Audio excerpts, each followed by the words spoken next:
Rồi, hello tất cả quý vị và các bạn. Chúng ta lại gặp nhau một lần nữa trong một bài mới. Và cái bài ngày hôm nay sẽ là một cái bài mang tính đúc kết, chiêm nghiệm và suy niệm về cuộc sống này. Tức là những cái nguyên lý cơ bản, những cái về tính quy luật mà chúng ta rất cần biết để có thể sống tốt trong cuộc sống này. Và bài này sẽ đặc biệt hữu ích với những người muốn vươn lên, muốn phát triển toàn diện và có những thành quả to lớn trong cuộc sống này. Dựa trên kinh nghiệm, dựa trên quan sát, dựa trên học hỏi mà tôi sẽ mang đến cho các bạn 3 bài học để có thể giúp chúng ta phát triển toàn diện các bạn ha. Và còn chờ cái gì nữa, vô liền cái phần số 1 nha. Rồi, hello các bạn, đây là cái phần số 1, cái phần đầu tiên của cái bài ngày hôm nay. Và là một trong những phần mà tôi tâm đắc nhất. Nó giống như một cái cục nam châm thu hút những vận may, những cơ hội, những cái điều hạnh phúc đến với cuộc đời của mình vậy các bạn. Hãy luôn nhớ cái điều này nha. Vậy thì nó là gì ta?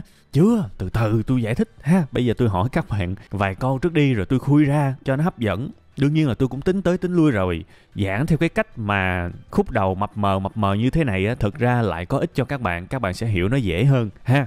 Bây giờ tôi hỏi các bạn nè, trong cuộc sống của các bạn á, có bao giờ các bạn có những cái mong ước mà nó đại khái như thế này chưa?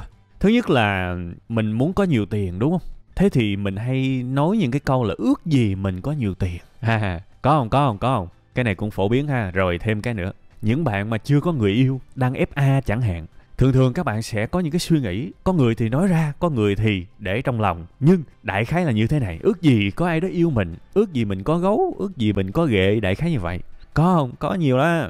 Hoặc là có những người khác rất ít bạn bè. Thì mấy bạn cũng hay có những cái suy nghĩ trời, mình thấy mình cũng được mà, đúng không? Sao bạn bè không chơi mình ta? Thí dụ vậy. Ước gì mình có nhiều bạn bè, ước gì tụi nó cho mình chơi chung, thí dụ đại khái như vậy. Rồi có những người đến một lứa tuổi nào đó cần sự công nhận của xã hội. Thì họ lại ước gì mình được nhiều người ngưỡng mộ, ước gì mình nổi tiếng, ước gì tiếng nói mình có ảnh hưởng, ABC. Nhiều không? Nhiều. Bởi vậy những cái mong ước này tôi kể tới mai cũng chưa hết, thiệt. Thế thì tôi hỏi các bạn một điều nè. Ước là một chuyện, nhưng có hay không? Bây giờ tiền chẳng hạn, bạn muốn có nhiều tiền đó, bạn có sự tham lam đó, bạn ước bạn có tiền đó, nhưng có không? Hình như không, đúng không? Rồi ví dụ đang FA, ước có người yêu, ước chứ, có liền không? Không. Vậy thì cái bài học khôn ngoan đầu tiên á, nó không chỉ giúp ích cho sự phát triển cá nhân của các bạn, mà nó còn giúp ích cho cái tư duy cũng như là cái sự hạnh phúc cuộc đời của mình á. Là thôi đừng ước nữa, mà hãy tư duy á, tất cả những thành quả đó, nó là kết quả của cái quá trình đất lành chim đậu. Những gì bạn muốn á, nó sẽ đậu vào cuộc đời của bạn nếu bạn là đất lành. Còn nếu cái đất của các bạn á, mà không lành, cái đất của các bạn mà cùi cùi, dởm thì không có cái gì đậu đâu. Để tôi giải thích rõ hơn cho các bạn hiểu. Ví dụ tiền đi, quay trở lại câu chuyện muôn thuở. Tiền nó sẽ đậu vào một cái người như thế nào, đúng không? Nó không đậu vào một cái người mà ước gì mình có nhiều tiền. Nó đậu vào một cái người biết kiếm tiền. Nó đậu vào một cái người xứng đáng có nhiều tiền. Nó đậu vào một cái người có năng lực về tài chính và biết cách kiếm ra tiền. Đó có thể là một cái nhà kinh doanh, một nhà đầu tư, hay là một cái người có chuyên môn cực kỳ cao và xứng đáng nhận những cái mức lương tuyệt vời. Làm sao tiền nó có thể đậu vào một người mà không có một cái năng lực tài chính gì cả? Câu chuyện là đất lành chim đậu thôi các bạn ơi. Tiền nó không đậu vào những người kém cỏi và chỉ làm được những công việc bình thường đâu. Bạn phải có gì đó khác biệt, bạn phải có gì đó hơn người chứ thì tiền nó mới đậu vào. Chứ bây giờ mình ngồi mình ước đến bao giờ? Cuộc đời này coi vậy thôi chứ cũng khó tính lắm các bạn. Cực kỳ khó tính luôn, tôi nói thiệt. Những thành quả bạn mong muốn đạt được thì bạn phải xứng đáng. Bạn nghĩ là mình xứng đáng nhưng cuộc đời này không nghĩ là bạn xứng đáng. Và thực tế là bạn cũng chưa có một cái thành quả, một cái năng lực, cái gì mà dữ dội hơn người hết. Thì làm sao bạn có nhiều tiền? Thế thì bây giờ mơ mộng thì đủ rồi, ước mong là đủ rồi, tham lam là đủ rồi, đúng không? Hãy tạm quên nó đi và dành hết năng lực trí lực của các bạn để biến bạn trở thành một cái mảnh đất lành để tiền nó chịu đậu. Hãy học hỏi, hãy làm, hãy cố gắng, hãy siêng năng thì tiền nó sẽ đậu thôi các bạn ơi. Và có một cái ví dụ mà tôi lấy chắc là cũng vài chục lần rồi. Xin phép tôi được lấy lại một lần nữa để các bạn hiểu đúng hơn cái nguyên tắc là đất lành chim đậu.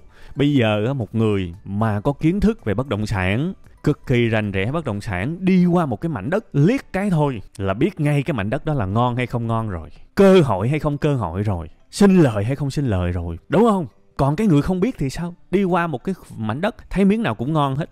Nhiều khi mua một cái miếng mà để đó 10 năm nó không lên giá, chuyện bình thường.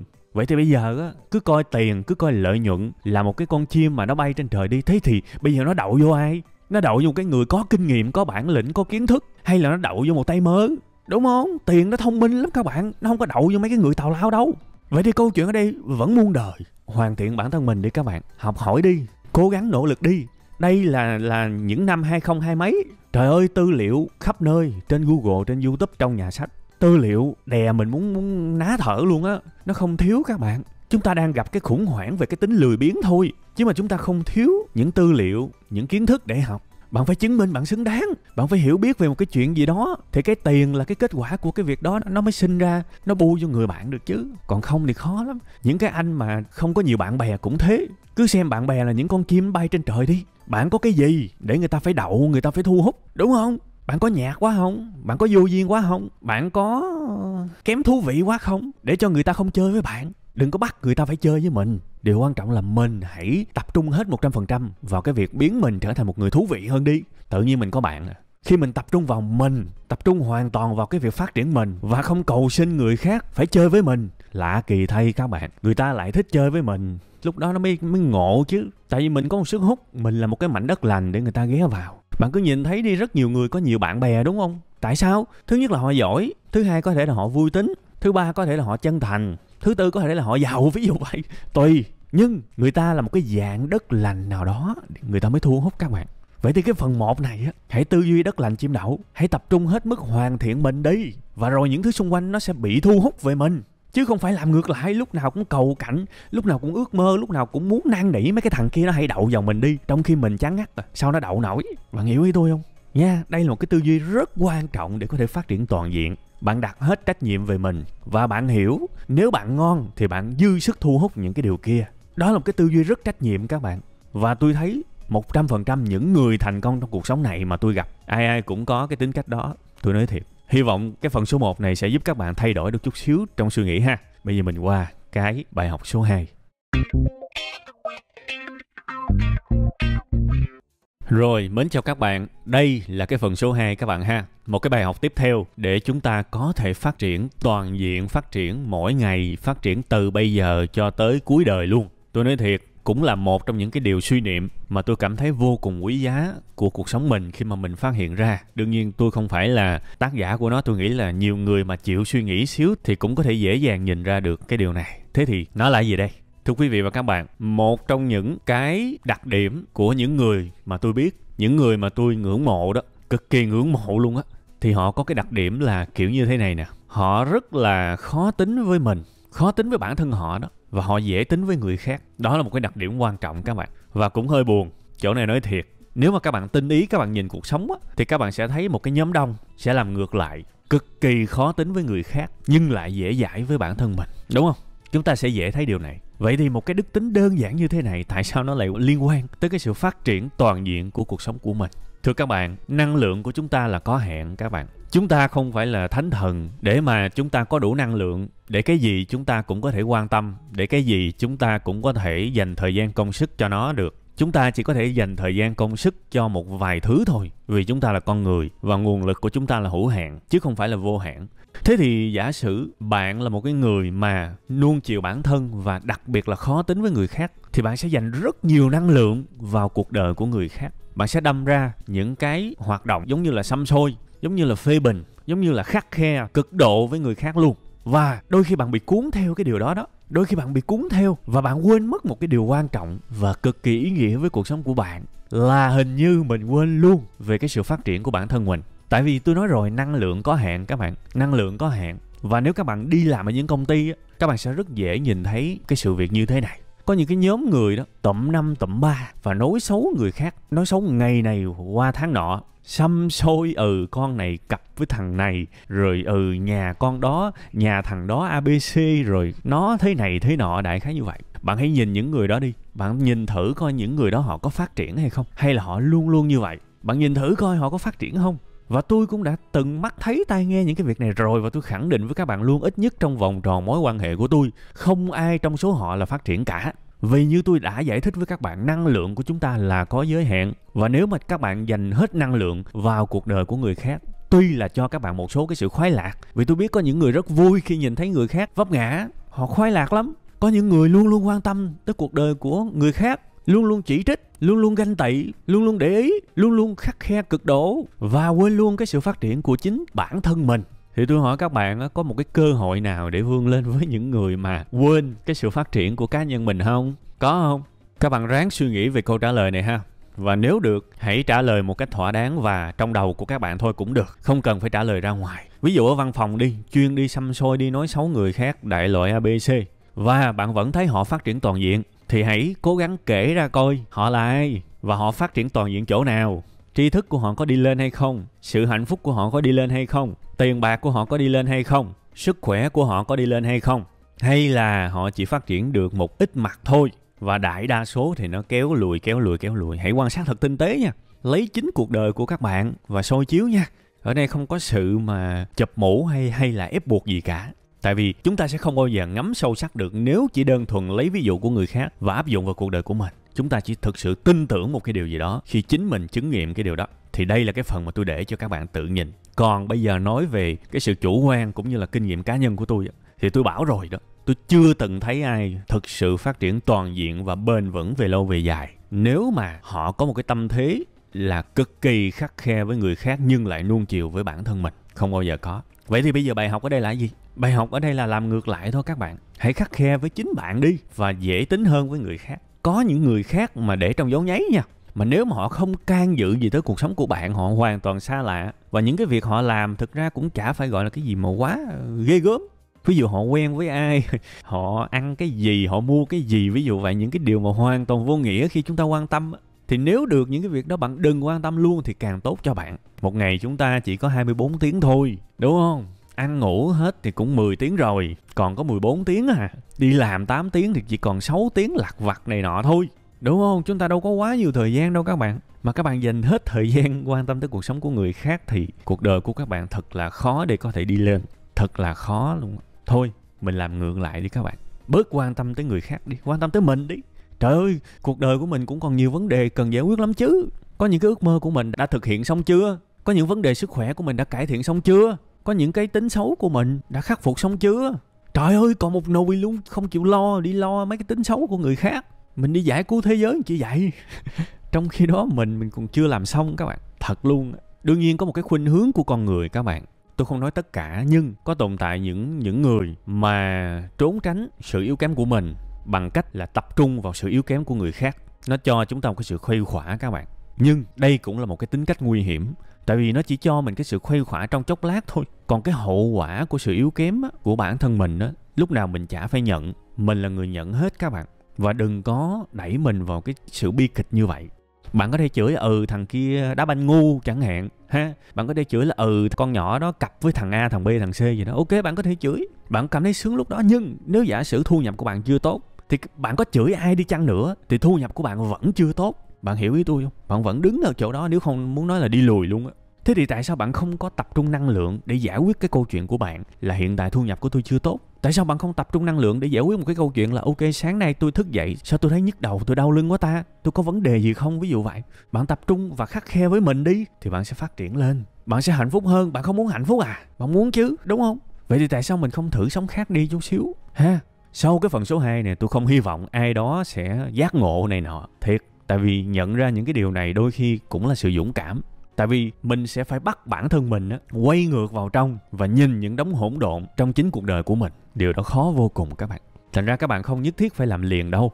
Tôi chỉ muốn chỉ ra một cái hướng đi ha. Một cái hướng đi mà tôi cực kỳ tin tưởng. Và tôi vẫn làm nó lâu dài. Trước đây, bây giờ và về sau tôi vẫn làm. Tôi chỉ các bạn một hướng đi thôi. Và các bạn đi hay không là quyền của các bạn. Tôi nói thật. Nhưng với bản thân tôi, dám đi cái con đường đó đã là một cái sự thành công bước đầu. Ha, một cái con đường tập trung vào bản thân mình, khắt khe với bản thân mình và dễ tính hơn với người khác. Và đặc biệt với những cái sự việc không đâu vào đâu, với những người mà đâu đó xa lạ, thì nếu bạn không quan tâm thì thậm chí càng tốt nha. Ok, đó là bài học thứ 2. Rồi, hello tất cả quý vị và các bạn. Chúng ta sẽ tới với cái phần cuối cùng của cái bài ngày hôm nay, bài học số 3 ha. Vậy thì bài học số 3 để phát triển toàn diện là cái gì? Đó chính là chúng ta hơn nhau hay không? Chúng ta thành công hay không? Chúng ta ngon nghẻ hay không? Nó phụ thuộc vào việc chúng ta có vượt qua được cái đoạn giữa đường hay không. Hãy nhớ cái từ khóa ở đây là gì? Đoạn giữa đường. Thường thường chúng ta sẽ chỉ quan tâm là đoạn đầu đường nè, đoạn cuối đường nè, là những thứ chúng ta dễ thấy đúng không? Cái đích đến là cái mà chúng ta luôn luôn thấy. Thiệt. Tại vì nó là sức hấp dẫn, nó là cái sự quyến rũ các bạn làm một cái điều gì đó mà, đúng không? Và điểm khởi đầu thì cũng dễ thấy, tại vì chúng ta đang ở đó mà. Nhưng hơn nhau ở cái chỗ, bạn muốn tới đích thì bạn phải đi qua cái đoạn giữa đường. Bạn mà tư duy được như vậy thôi thì cái xác suất thành công của các bạn khi làm một cái điều gì đó nó tăng lên rất nhiều. Tôi lấy một cái ví dụ đầu tiên là một cái ví dụ về tình yêu đi. Bạn yêu một người nào đó đúng không? Bạn yêu một người nào đó, ví dụ vậy. Thời gian đầu thu hút đúng không? Đó là cái đoạn đầu tiên đó. Bạn thấy một người nào đó đẹp trai ABC gì đó, ok, đó là đoạn đầu đó, đúng không? Và cái đích đến là gì? Cái đích đến là cái sự hạnh phúc khi sống chung với người đó. Ok, đầu đường và cuối đường dễ thấy rồi đó. Nhưng nếu mà bạn chỉ thấy được đầu và cuối mà không thấy được khúc giữa thì rất dễ, ngắn thôi bạn sẽ cực kỳ bất mãn về cái mối quan hệ đó. Tại vì sao?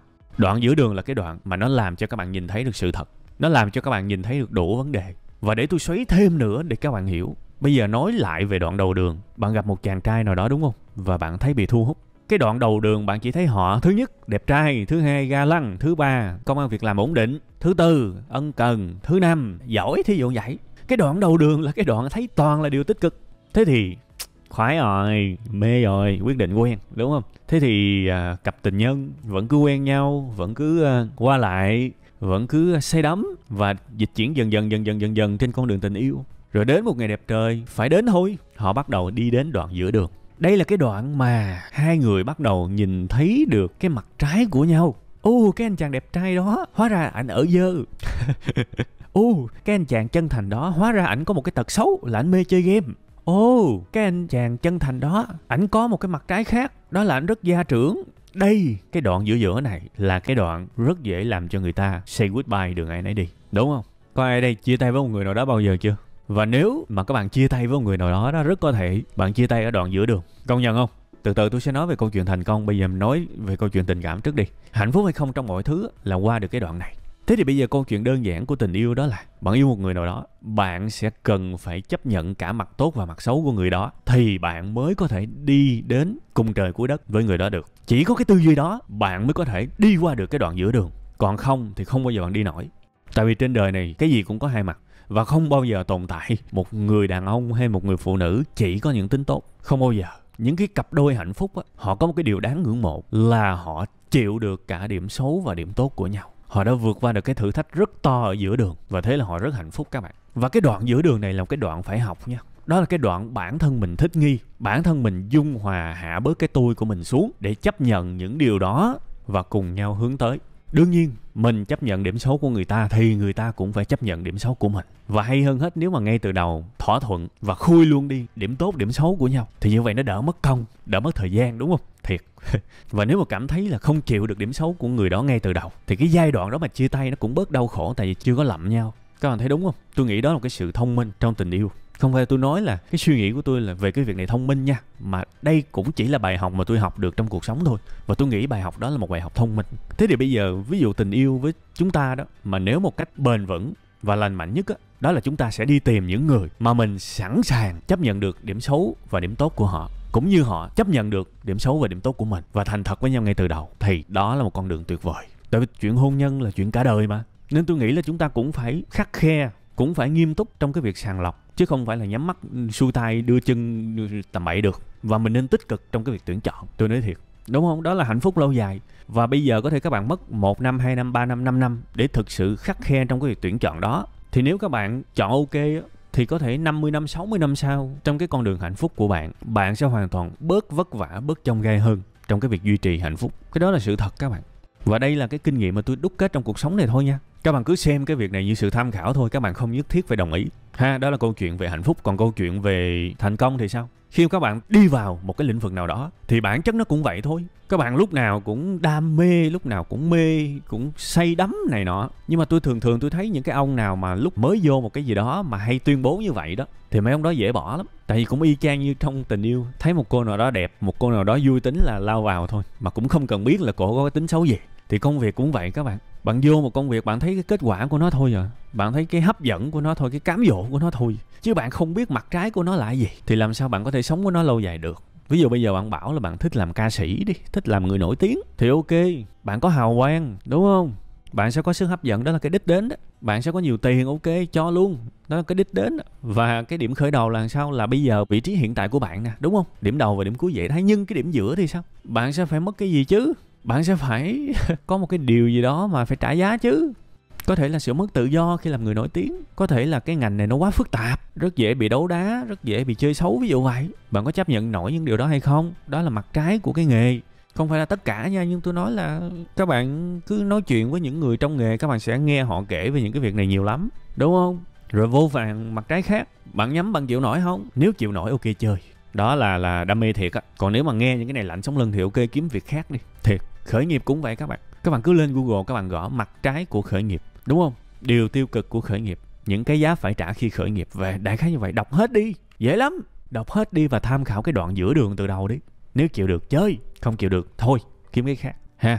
Và nếu bạn suy nghĩ như vậy, bạn kiếm được một cái thứ mà bạn chịu được cả cái xấu và cái tốt, chịu được đoạn đầu đường, giữa đường và biết được đoạn cuối đường, thì bạn sẽ đi với nó rất dài, và rất có thể bạn sẽ trở thành một cây đa cây đề, cũng như là một cái hiểu biết sâu sắc, là một chuyên gia trong chính cái lĩnh vực đó, tôi nói thiệt. Và bạn sẽ càng ngày càng phát triển lên, đúng cái kiểu là phát triển toàn diện luôn. Tại vì ngay từ đầu bạn đã rất đúng về suy nghĩ rồi.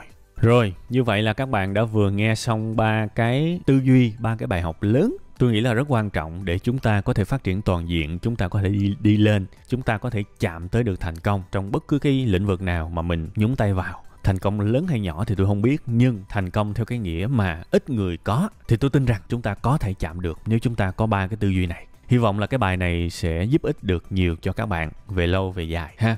Chúc các bạn có nhiều hạnh phúc, nhiều thăng tiến và nhiều thành tựu trong cuộc sống này. Bây giờ thì chúng ta sẽ tạm chia tay nhau và hẹn gặp lại các bạn vào 7 giờ tối thứ Bảy tuần sau các bạn ha. Chúng ta sẽ luôn có bài mới vào 7 giờ tối thứ Bảy hàng tuần. Bye bye.